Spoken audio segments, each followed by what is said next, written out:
ഓങ്ങല്ലൂർ കടപ്പുറമ്പത്തുകാവ് ഭഗവതി ക്ഷേത്രത്തിൽ പുതിയ വഴിപാട് കൗണ്ടർ ഓഫീസ് കെട്ടിടം ഉദ്ഘാടനം ബുധനാഴ്ച നടക്കും. ക്ഷേത്ര മൈതാനത്തിന് നടുവിലെ റോഡ് പുനരുദ്ധാരണ പ്രവൃത്തിയുടെ ഉദ്ഘാടനവും MLA നിർവഹിക്കുമെന്ന് പുനരുദ്ധാരണ കമ്മിറ്റി ഭാരവാഹികൾ പട്ടാമ്പിയിൽ വാർത്താസമ്മേളനത്തിൽ അറിയിച്ചു. മലബാർ ദേവസ്വം ബോർഡിന് കീഴിലുള്ളതാണ് ഓങ്ങല്ലൂർ കടപ്പുറമ്പത്തുകാവ് ക്ഷേത്രം. മുഹമ്മദ് മൂസിൻ MLAയുടെ ആസ്തി വികസന ഫണ്ടിൽ നിന്നും അനുവദിച്ച 71,10,000 രൂപ വിനിയോഗിച്ചാണ് വഴിപാട് കൗണ്ടറിന്റെയും റോഡ് നവീകരണത്തിന്റെയും നിർമ്മാണത്തിന് തുടക്കമാവുന്നത്. ബുധനാഴ്ച രാവിലെ 9:30 നടക്കുന്ന ചടങ്ങിൽ ഗ്രാമപഞ്ചായത്ത് പ്രസിഡന്റ് രതി ഗോപാലകൃഷ്ണൻ അധ്യക്ഷയാകും. ഓപ്പൺ സ്റ്റേജ്, ഓഫീസ് എന്നിവ വിപുലമായ രീതിയിലാണ് രൂപകൽപ്പന ചെയ്തിരിക്കുന്നത്. കെല്ലിനാണ് നിർമ്മാണ ചുമതല. ചടങ്ങിൽ ദേവസ്വം ഭാരവാഹികൾ, ജനപ്രതിനിധികൾ എന്നിവർ പങ്കെടുക്കുമെന്ന് പുനരുദ്ധാരണ committee president MP Vijayakumar, secretary R Santhosh, joint secretary M Raveendran എന്നിവർ വാർത്താസമ്മേളനത്തിൽ അറിയിച്ചു.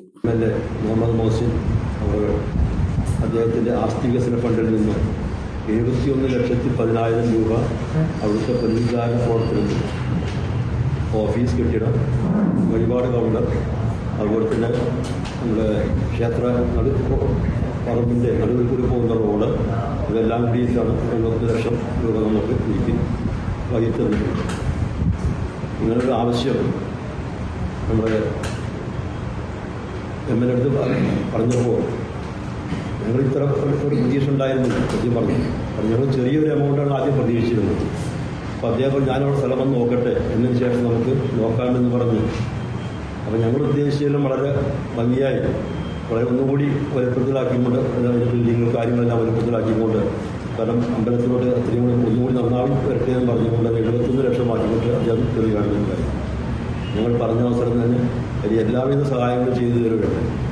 അപ്പോൾ ഇങ്ങനൊരു നമ്മളൊരു ക്ഷേത്രത്തിന് വേണ്ടി ഇത്രയും നല്ലൊരു എമൗണ്ട് മാറ്റിവെച്ച് നമ്മുടെ ബഹുമാനപ്പെട്ട MLAയ്ക്കും അതുപോലെ തന്നെ നമ്മുടെ LDA The world's greatest wedding collection, Emmanuel Silks, M Space Shopping Center, Mele Patambi.